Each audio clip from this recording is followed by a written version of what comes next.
The RP Show continues on Game Plus Television. Breaking news today. Dale Durkach has been named the 21st General Manager of the Regina Pats, replacing Alan Miller, who's moved on to Hockey Canada. The Blue Jays open a series at Cleveland today. All those are great stories, but I can't wait to get this guy on the air. The great Jon Ryan, Super Bowl winning Seattle Seahawk punter and CFL alum of the Bombers, Riders, and El Camos.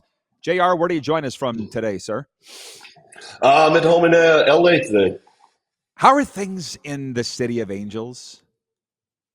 Hey, things are good. It's there's always something going on in this town, but you can't beat the weather. So I'm happy right now. Good. I'm glad to hear it, John. Now, listen, you're a very sharp guy. You follow things. Do you see what your old pal Luke Wilson has got up to? The can of the hornet's nest he's kicked in the CFL. Any thoughts on that? Your old Seahawks teammate?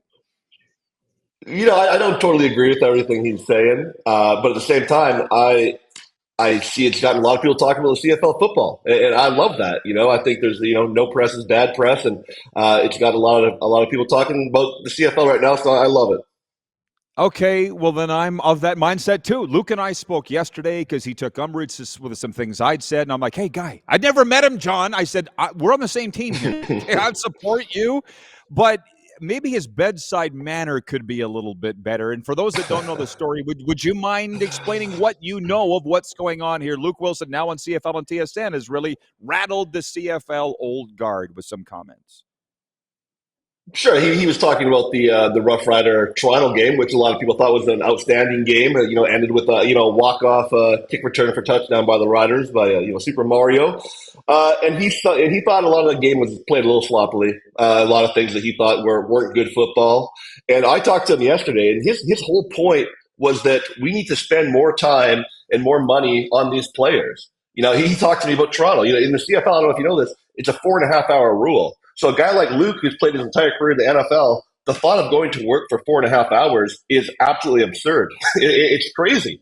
And he was talking about Toronto. Toronto, I don't know if people realize this, but they spend a half an hour a day of that 4.5 hours walking to and from the practice facility. Okay? Like when you think of something like that and how ridiculous that is, that professional football players are walking, I think it's walking to a rugby field that's unlined to practice for 2 hours, then have to come back and have a 30-minute rush meeting and get out the door. It's not fair to the players. So he's saying there's like a ton of talent on the field, and they're not put in a position to succeed necessarily because of some of the things like that. Well, no, I didn't know that. But what I also know is that isn't really new. John, you've been around the CFL a long time. We've all heard the stories of the coaches sleeping in ATCO trailers and them taking school buses to a high school to practice. And yet, nobody's won more Grey Cups. Like let's just stop it for a second and think about what the Argos have overcome. Nobody even talks about that. They're the reigning Grey Cup champions, for the love of God. That's a whole other thing. But the one is Luke had a problem with the Rouge, and actually viewers had asked if I would ask you your take on the Rouge. That's our poll question today, if the CFL should get rid of the single point. Close to 70% are saying no. How would you vote on that? Yeah. No, I think absolutely not. I think that a lot of people say, well, you're rewarding failure. You're not rewarding failure. The CFL field is huge. You're rewarding them for marching the ball down the field. You can march the ball down the field 80 yards, 90 yards, and you're rewarded for that, not for failure. So I think it's something that makes the Canadian game unique and different from the NFL. And I think it's a great rule. It adds a whole other level of strategy. Not every game in the CFL is 21-14. These 31-32, and you get these crazy scores because of the Rouge, because of the extra points. So I think it makes it uniquely Canadian. I love it. Yeah.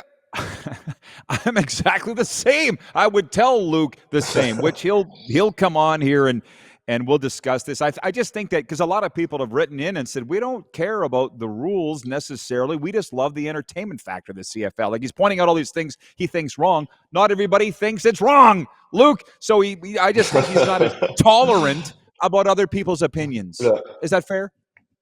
I don't know if that's fair or not. I absolutely love Luke. I talked to him briefly yesterday. He kind of got his point across to me, what he was trying to say or what he was saying. And I can speak about him as a teammate. He's one of the best teammates I've had in 19 years of pro football. He's in my teammate Hall of Fame if I had one. The guy is absolutely an incredible guy. And, so I think he's opinionated. And I think maybe the league needs that right now. Maybe the league needs a little shaking up right now. Who knows? Well, and the other thing is, I'd never met him, but I was glad that he felt he could approach me and we could talk about this and not get in an argument. And I was like, hey, I'm with you, buddy. Let's approach this together. And so that Yeah, is a good thing. But tell me some Seattle stories of you and him together. I mean, you say teammate Hall of Fame, but when you win a Super Bowl together, I think that's got to be a big Hall of yeah. Fame, John, of your guys that you would include, Sure. right? There was a lot of big personalities on that team, from 2012, 2015, kind of in those glory years when we were going to Super Bowls, winning Super Bowls, going to playoffs every year. And it wasn't one guy that held the team together. We had a lot of bottles of glue to hold that team together. And Luke was one of those guys. He would do things that would just be fun. We had Techno Tuesday or Techno Thursday, and we would listen to techno music every Thursday. And it was all head up by Luke. Just things like that help the team stay together in those late, November, December days when it starts to drag on a little bit. And he was just kind of that guy that everyone kind of looked at for a quick laugh or something like that. And that's why he's in my Hall of Fame. Well, say what you can about Marshawn Lynch, but I just find it hilarious that he's now hosting a podcast. And I'm like, oh, yeah, here's a guy that didn't want to speak to the media. We all know the quote. And now you got a podcast. That probably doesn't surprise you, John. Yeah. It doesn't surprise me at all. I think for all those years, in a way, I thought it was unfortunate that the world didn't get to see what a personality he was while he was playing. I think a lot of the stuff that's come out about him now, and people are seeing what a great guy he is, how hilarious he is. He didn't really show when he was playing because he didn't want to talk to the media. And I think that feels he was an introvert, blah blah blah. It's like nothing could be more opposite. And as well as Peel talks and said he's not a good teammate, but he was one of the best teammates I've ever had. The guy is absolutely a phenomenal guy. Absolutely love him. And I really like this now that he's kind of getting out there and doing podcasts and doing more media just so the world can see what a great personality he has. Okay, well, that's good. And by the way, you also, I think, have Aaron Rodgers in your teammate Hall of Fame. We're getting to that. We're getting to that. Sorry to make you choke on your drink, but He's recently been removed. He's recently been removed from my Hall of Fame. Oh, we took the jacket away from him. Okay. I won't ask. Aaron was a terrific teammate. I'm speaking when I played with Aaron, it was 2006, 2007, training camp 2008. So we're looking at 17, 18 years ago. Then he was our backup quarterback back then. Obviously, Brett Favre was our starter, but he was a great teammate. So I'm only joking. He still has the jacket. Oh my God! Good thing you clarified that. That would have been, as you know, that would have been all over not TBS. TMZ? That would have been all Jon Ryan removes Aaron Rodgers. But Pete, one of my top 10 storylines for the NFL season is Vegas turnaround under Pete Carroll and Geno Smith. Do you think they can do it? Yeah, I do. I do. I don't know if it's going to happen overnight. But at the same time, I mean, let's be honest. Pete's 73 years old. This isn't a position he's going to hold for 10 years. It's not like the Seahawks where he's going to come in and have a few years and turn the team around. I think he has to be pretty quick. And I think he has the nucleus to do it. He went out and got his quarterback, a guy that he loves. He drafted his running back. He's got the defensive players. I think this team is really starting to look like a Pete Carroll team. A run-first team, but have a reliable quarterback and build it around the defense. I think things are shaping up to be a Pete Carroll type team. And I don't think it's outside reality that they win 12 or 13 games this year. Wow. I'm going out on a limb. I'm saying they can win 12 games. We're going to this is water. It might sound like vodka, but the way I'm talking, but it's water. I'm going to say we're going to be submitting Jon Ryan for drug testing here at the end of the show. Well, the other thing listen, now that you're a sports owner, not like you didn't know before, but you definitely know now the influence an owner can have. And I think Tom Brady with the Raiders will have we already know he's had a significant impact that can only naturally translate into wins, I would think. I think so. I think what percentage of the team does he actually own?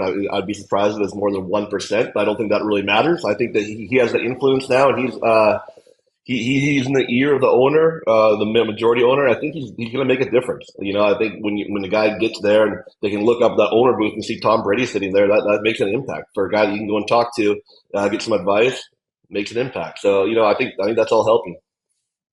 Absolutely. But the other thing, John, I feel like we could stretch this into hours, and we won't. We have like 7 more minutes. But when did you realize in the NFL that you can't listen to what you hear? Now, you and I are old. I mean, you're a little younger than me, but not a lot younger than me. When you got into the league, it wasn't all Instagram, Twitter. It wasn't, right? But the reason I'm No, saying no. this is you see the reports now that Tom Brady told the Raiders not to draft Shadur Sanders. Like, I don't really know what went on in this whole thing, but whether to believe it or not, I don't know. When did you realize you can't believe what you hear in what's being reported for the NFL? It was pretty early on. I think, as you said, when I came in '06. I think maybe Facebook was in its infancy. I think there was MySpace, but there was no Instagram, there was no Twitter, there was none of that. You got your news from the newspaper or from your TV outlet. So it was a lot different. And for me personally, coming from Canada, coming from the University of Regina, every article that was written about me was positive. You know what I mean? Like if there's an article, I went and read it. I'm like, oh, this is great. They're talking about me. When you get to the NFL, you realize they're not all out there to make you, seem great. And so for me personally, I kind of realized that real early in Green Bay. Green Bay is a small market, but a ton of media outlets. And you started to realize, wow, they're not always speaking highly of me. Bad game, they tell it how it is. And you realize to kind of block a lot of that out. And nowadays, it's just absolutely insanity. You know what I mean? Like, by the time it's on, TSN or ESPN here, it's already old news. Everything is just like right now. And a lot of times they don't care how accurate it is. They want to put it out on X. They want to put it out on Instagram right now. And, by doing so, you get a lot of misinformation, a lot of things that it's sometimes hard to believe. And Right. So could you imagine playing in that environment, as a punter, and then let's talk about a quarterback or like a Tyreek Hill, a face of a franchise? How hard that would be to operate in that environment. yeah, I think later on in my career, you start to just ignore that stuff. And this is, as you said, Rob, this is coming from a punter. You know what I mean? Like he's not number one in the media outlets. He's not the guy that everyone wants to talk about every day. When you're a Russell Wilson, when you're a Tyreek Hill, when you're these guys that are face of franchise type players, they're getting talked about all the time. And I think that you just learn to ignore it as a player. And as a fan, you kind of have to weed out the fake news and the stuff that's maybe not, a reliable source. Yeah, and the really tough part about all that is the fans want to believe 100% of what they read, and you just can't. And that's what gets frustrating about it as a guy that's been in the media my whole life. Now, you brought up playing for Green Bay. I want to see if your answer to this has changed. Because years ago, I said to you, if you could tell a fan that they were going to go to any stadium, where they got to go, you said Lambeau. You still saying Lambeau? Yeah. I'm still Yeah? saying Lambeau. It was one of the first, 2022 when I retired.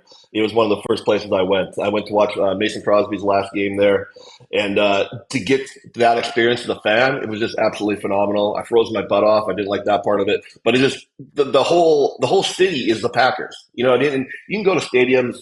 I mean, our stadium in Seattle is absolutely phenomenal. One of the greatest fan experiences you can possibly have. But Lambeau is like a football cathedral. It is football. It's like Old Yankee Stadium or Wrigley or Fenway if you're a baseball guy. It's one place that you have to go before you kick the bucket. Well, now you say that. What would be number two? Because there's old stadiums, but nothing like that really that I can think of. They're not the ones that I've been at. What would be number two? Seattle. It's just absolutely a phenomenal environment. It's so loud. Everyone say KC is loud. I don't think anything compares to Lumen's Field in Seattle. Just a phenomenal place to watch a football game. And I was lucky enough to play over 100 games in that stadium. And now this last season, being able to go to 4 or 5 games was a pretty special experience. Back in the day, I asked you once in one of the events we did, what's the difference between the CFL and the NFL? You were still playing at the time, and you said the money, and that was like the only thing. Do you still feel that way? Because I see them as absolute, just like Canada and America. The leagues couldn't be more different. It's more than just the money now, or would you answer it the same way? No, it's a lot different. Everything's a little bit different, as you said, as Canada and U.S. are. and as Luke was talking about, there just isn't as much money to go around in funding some of this stuff. So the facility is a little bit different, the game's different. I think my biggest point was when you're in between those white lines, when you're on that field, it feels the exact same, NFL or CFL. When you're in that game, it's big time football, and it makes no difference where you're playing when you're between those white lines. Well, I think that's really cool. But in the CFL, we don't have a stat for punts inside the 10. Like, as far as your job, there's still a lot of differences, too. Remember, you were criticized for all the signals you had when you were in SAS. Can you address that Sure. today, please? It's a different game, going and playing the NFL for 13 years, adjusting to that game pretty quickly. When I came back to the CFL, it was different. And the game had changed in those 14 years that I'd been gone. And it was, it took me a little bit longer than I thought it would to readjust to the Canadian game. A lot of the punts you use in the NFL don't work in Canada. Hitting a beautiful 5-0 hang time right down the center of the field, it's a fair catch down south in, CFL is getting returned. They just give them more time to set up the return. So there was a lot of things like that. Where in my time in the NFL, I was, not to brag, considered one of the best punters to put the ball inside the 10-yard line for my 13 years there. And then coming back to Canada, I was like, oh crap, this is different. It's a different game now, and I struggled with that for a little bit. Well, and what's fun about this Saskatchewan, because I now see it from outside the vacuum, is that it is Alabama. It's Alabama of Canada, where it's the only thing. And so the point is, you were being criticized by your hometowners. They said, Ryan just gets there and just hammers the damn thing. He's not trying to land it inbounds. And you led the league in singles, I believe, as a Rough Rider. I believe so, yeah. Can you address, were you just trying to get in there and hammer it as far as you could? Or what was your strategy punting for the Rough Riders when you were here? There was different things. I mean, I was one of the bigger leg guys there. So when we're on our own 50-yard line, most guys can hit the ball as hard as they want. Whereas I was hitting the ball into the end zone from 60 yards out some of the time, and that was part of it. Part of it is that Dickie didn't mind the singles. He didn't come out and say it, but he would come to me and goes, yeah, we actually needed those 2 points yesterday. Thank you, type stuff. So it's a bit of that, and I wasn't just trying to punt it through the end zone. It was one of those things where I was trying to get out of bounds and wasn't super successful for those first 7 or 8 games. Okay, so did and as